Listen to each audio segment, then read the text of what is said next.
Hello dear student, कैसे आप सब। आई होप कि आप सब ठीक होंगे। आज हम करेंगे क्लास 5 की मंथन बुक की वर्कशीट नंबर 2, जिसका टॉपिक है a day with my family, यानी मेरी फैमिली के साथ एक दिन। तो वीडियो शुरू करने से पहले अगर आपने अभी तक मेरे चैनल को सब्सक्राइब नहीं किया तो सब्सक्राइब कर लीजिए और बेल आइकन को भी दबा लीजिए, ताकि आगे आने वाले टाइम में मैं कोई वीडियो अपलोड करूँ तो सीधे आप तक पहुँच जाए। तो चलिए शुरू करते हैं। First, read and rejoice the given poem. जो नीचे पोएम दे रखी है इसको पढ़िए और इन्जॉय कीजिए। तो इस पोएम का नाम क्या है? A day with my family, family के साथ एक दिन। तो आइए पोएम पढ़ लेते हैं। Some of us are big and some are small, it makes no difference to us at all.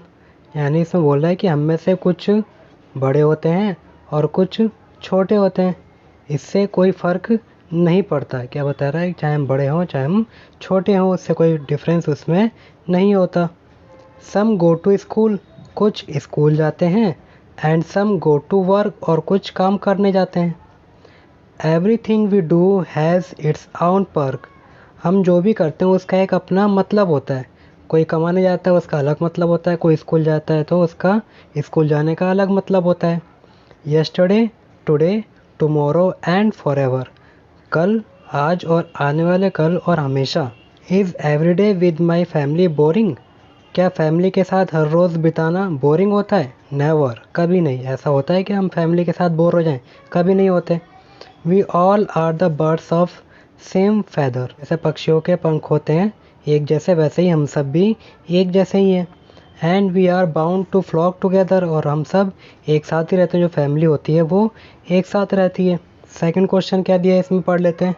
With the help of a teacher adult dictionary, अपने टीचर की मदद से या अपने बड़ों की मदद से या अपनी डिक्शनरी का इस्तेमाल करके फाइंड सिनोनिम्स, सिनोनिम ढूंढने। सिनोनिम मतलब क्या?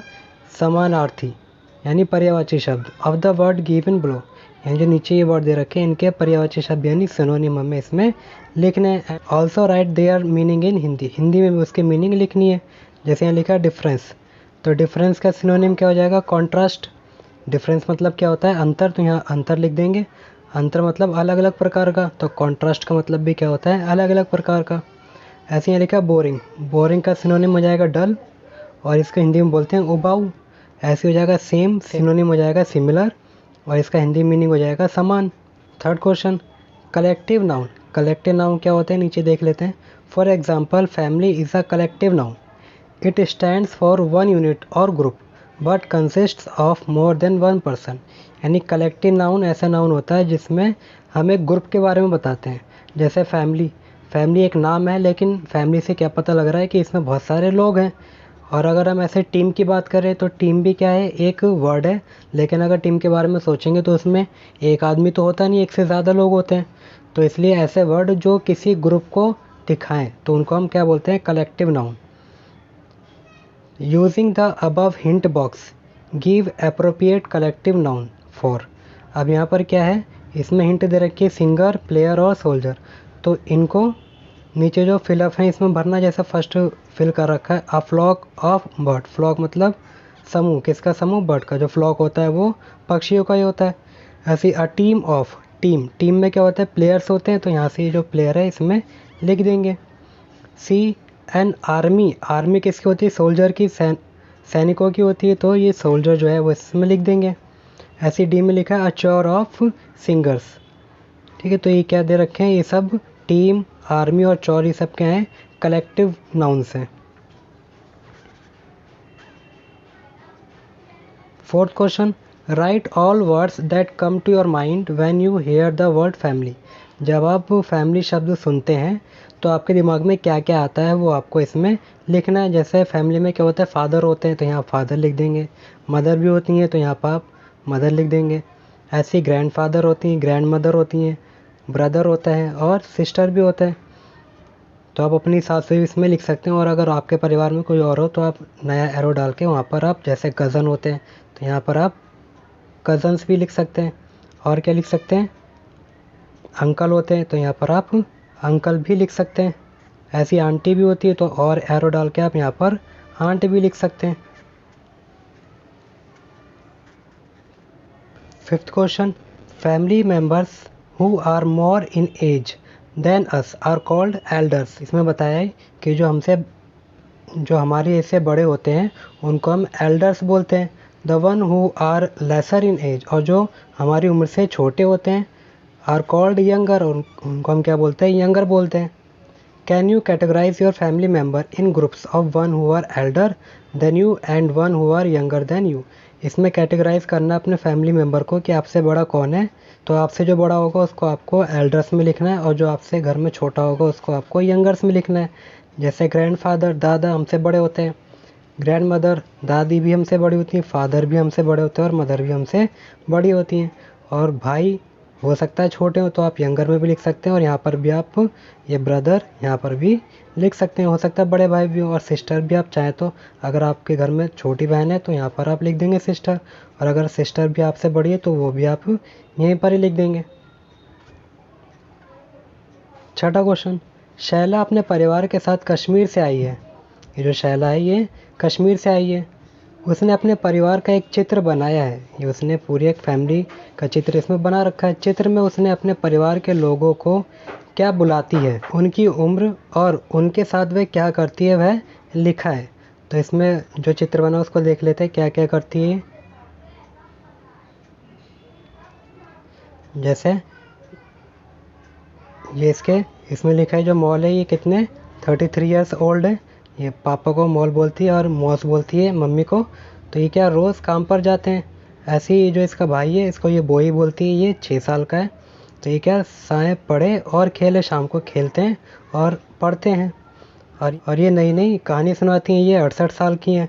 और ये इसकी बहन है, इसको ये बहनें बोलती है। तो इसमें क्या लिखा है कि मुझे खूब हंसाती है, यानी ये इसको खूब हंसाती है। ये 3 महीने की है। और फिर जो दादा हैं ये इनको रोज़ घुमाने ले जाते हैं। ये 73 ईयर्स ओल्ड है, यानी 73 साल के। अब आगे देखते हैं। आप भी अपने परिवार का ऐसा ही चित्र बनाइए। आपको भी ऐसा ही चित्र बनाना है। जैसे यहाँ पर आप अपनी ड्राइंग बना लेंगे और फिर यहाँ पर लिख देंगे अपनी एज, जैसे 10 साल। फिर यहाँ पर आप पापा के लिए लिख देंगे, फिर यहाँ पर मम्मी, दादाजी, दादी और भाई, और यहाँ पर आप इनकी एज लिख देंगे। और फिर ये क्या क्या काम करते हैं, जैसे पापा काम पर जाते हैं तो यहाँ पर लिख दिया काम पर जाते हैं। और मम्मी हमारा ख्याल रखती है तो यहाँ ख्याल रखें लिख दिया। और दादाजी रोज़ घुमाने ले जाते हैं तो रोज़ घुमाएं। और दादी कहानी सुनाती है तो यहाँ लिख दिया कहानी सुनाए। और भाई के साथ हम खेलते हैं पढ़ते हैं तो यहाँ लिख देंगे साथ खेलें। 7वां क्वेश्चन, परिवार भिन्न भिन्न प्रकार के होते हैं। जो परिवार होते हैं वो अलग अलग तरीके के होते हैं। आपका परिवार आपके दोस्त के परिवार से भिन्न हो सकता है, यानी जो आपका परिवार है और जो आपके दोस्त का परिवार है वो अलग अलग हो सकता है। अगर आप अपने दोस्त के परिवार के बारे में जानना चाहते हैं तो आप उससे क्या सवाल पूछेंगे। क्या बोल रहे हैं इसमें कि अगर आप अपने फ्रेंड के परिवार के बारे में जानना चाहते हैं तो आप उससे क्या क्या सवाल पूछेंगे, वो इसमें आपको लिखना है। जैसे आप अपने दोस्त से पहला क्वेश्चन क्या पूछ सकते हैं, आपके परिवार में कितने सदस्य हैं, यानी कितने फैमिली मेम्बर हैं। दूसरा, आपके पिताजी क्या काम करते हैं। आप अपने दोस्त से पूछोगे कि तुम्हारे पिताजी क्या काम करते हैं। तीसरा, आपके घर का मुखिया कौन है, यानी हेड ऑफ़ द फैमिली कौन है। और चौथा क्वेश्चन हम पूछ सकते हैं आपके कितने भाई बहन हैं। और ऐसे ही 5वां क्वेश्चन पूछ लेंगे आपके साथ कौन कौन रहता है।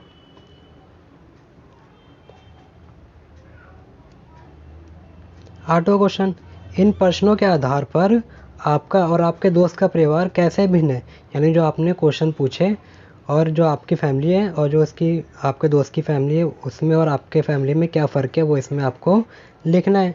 जैसे आपका परिवार, अगर आपका परिवार संयुक्त परिवार है तो यहाँ पर आप संयुक्त परिवार लिख देंगे। संयुक्त परिवार मतलब जॉइंट फैमिली। और अगर आपका एकल परिवार है तो आप यहाँ पर संयुक्त परिवार की जगह पर एकल परिवार लिख देंगे। और आपके दोस्त का परिवार कैसा है, एकल परिवार। अगर वो संयुक्त परिवार होगा तो यहाँ पर आप संयुक्त परिवार लिख देंगे। और आपके परिवार में कितने सदस्य हैं वो यहाँ पर आप लिख देंगे। और आपके दोस्त के परिवार में कितने सदस्य हैं वो आप यहाँ पर लिख देंगे। और क्या लिख देंगे कि आपके पापा क्या काम करते हैं और आपके दोस्त के पापा क्या काम करते हैं वो लिख देंगे। तो आपके पापा जो काम करते हैं उसको आप यहाँ लिख देंगे, जैसे मैंने यहाँ लिखा है मेरे पिताजी जॉब करते हैं। और आपके फ्रेंड्स के जो पापा हैं वो क्या काम करते हैं उसको आपको यहाँ पर लिखना है। तो मैंने इसमें लिखा है मेरे दोस्त के पिताजी व्यवसाय यानी बिजनेस करते हैं। आप अपने हिसाब से इसमें चेंज कर लेंगे। 9वां क्वेश्चन, क्या पालतू जानवर भी हमारे परिवार का एक हिस्सा होते हैं, कैसे। तो बच्चों आप इसमें लिख देंगे हाँ, जो पालतू जानवर है वो हमारे परिवार का हिस्सा होते हैं। क्यों होते हैं? क्योंकि हम उनसे भी बहुत प्यार करते हैं। हम जानवर को पालते हैं उससे हम प्यार भी तो करते हैं, इसलिए वो हमारे फैमिली का एक हिस्सा हो जाता है और उनका ध्यान भी रखते हैं। 10वां क्वेश्चन, चित्र में कुछ परिवार दिखाए गए हैं, इसमें क्या अलग अलग ये फैमिली दे रखी है। किन्हीं दो परिवारों को चुनिए, कोई भी दो परिवार आपको चुनने हैं और उनके बीच की समानता, समानता मतलब जो उनमें एक जैसा हो, और अंतर, अंतर मतलब क्या कि क्या क्या चीज़ उनमें अलग अलग है, वो इसमें आपको लिखनी है। जैसे मैंने ये दो परिवार ले लिए, एक अरविंद का परिवार और एक शमा का परिवार।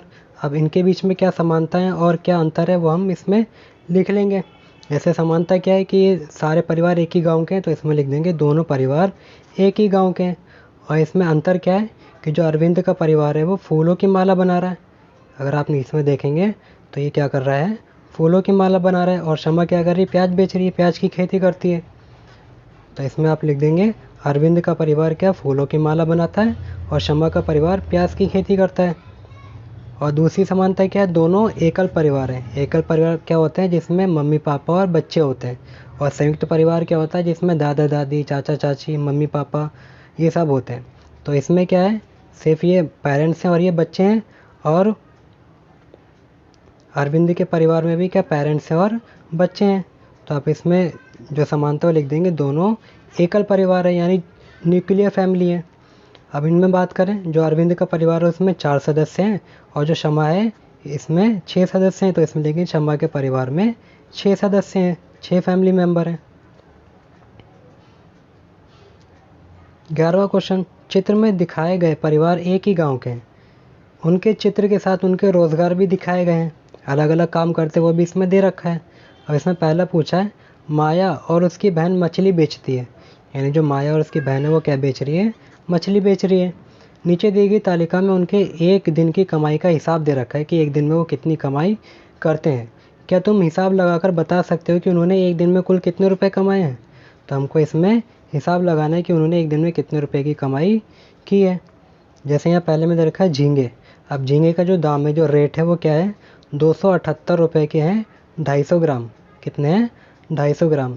तो उसने कितने बेचे, 2 किलो बेचे। तो अगर हम 250 ग्राम को 2 किलो में चेंज करेंगे तो कितने हो जाएंगे, 8 पार्ट्स में हो जाएंगे। तो हम क्या करेंगे, 278 को 8 से गुणा कर देंगे।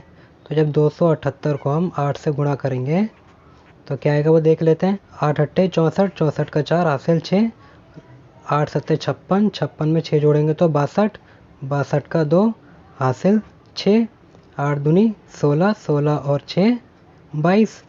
तो कितना आ गया, 2224। तो यहाँ लिख देंगे 2224 रुपये उसने झींगा मछली पे कमाए।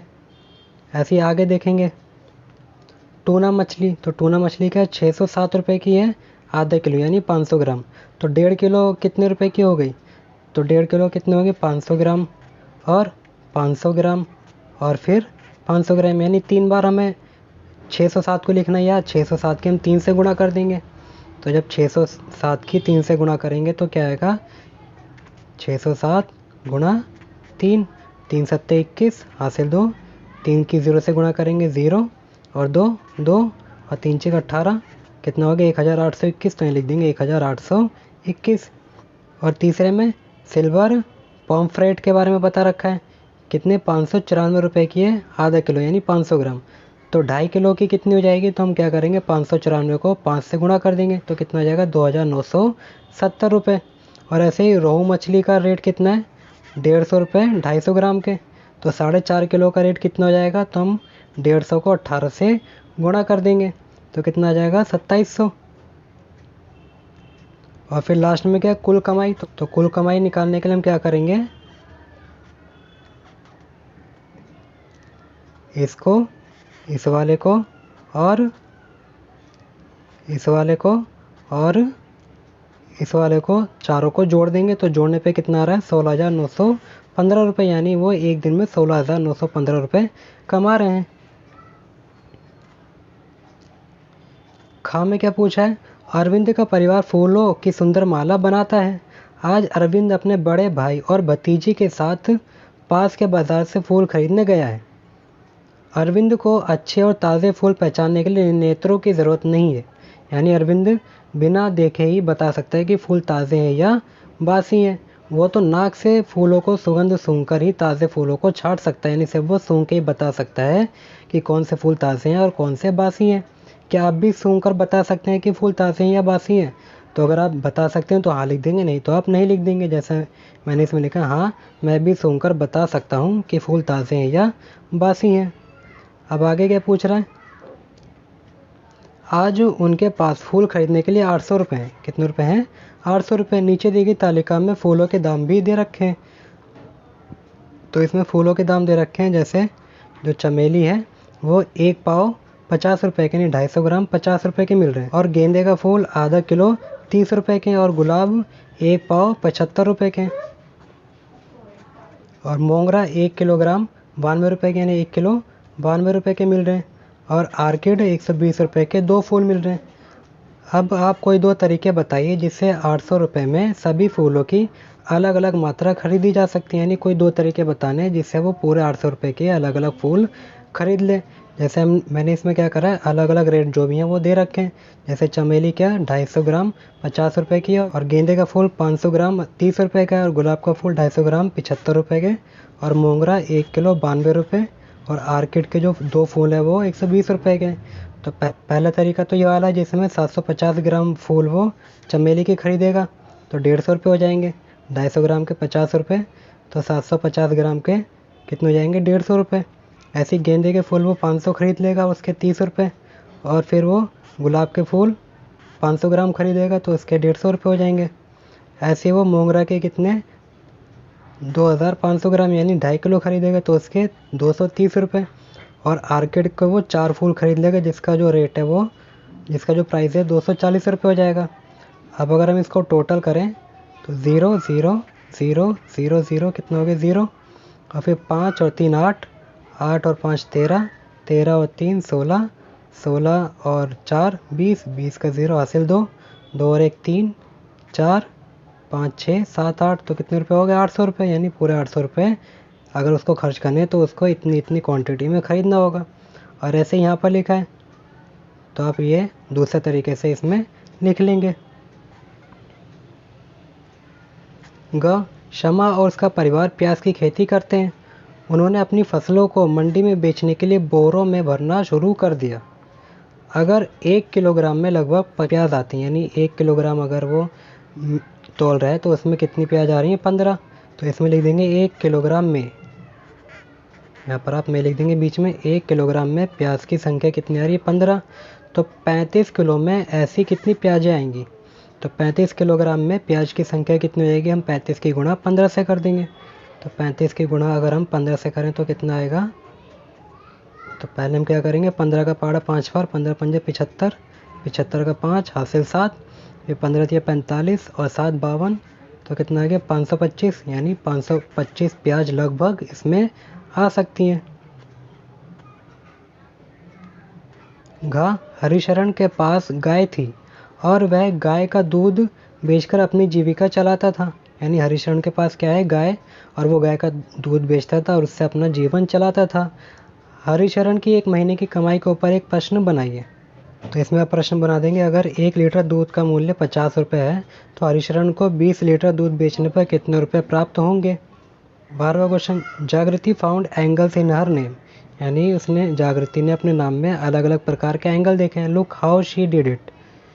तो देख लेते हैं पहले कितने टाइप के एंगल होते हैं। एक होता है लेस देन राइट एंगल, यानी जो 90 डिग्री से छोटे होते हैं, यानी जो ऐसे अंदर की तरफ झुके हुए होते हैं उनको बोलते हैं लेस देन राइट एंगल। और एक होता है राइट एंगल जो 90 डिग्री का होता है, बिल्कुल 90 डिग्री का कोण बनाता है। और एक होता है मोर देन राइट एंगल, यानी जो 90 डिग्री से बड़ा होता है, यानी जिसका मुंह ज़्यादा खुला हुआ होता है। तो इसने अपना नाम इस तरीके से लिखा, उसमें अलग अलग एंगल्स ये बने हुए थे। Draw your name in the space below. अब जो नीचे जो स्पेस दे रखा है उसमें आपको अपना नाम लिखना है। अब make an angle in your name, और अपने नाम में भी आपको एंगल ढूंढना है कि कितने एंगल हैं। जैसे मैं इसमें नाम लिख रहा हूँ ए आर एस और एच।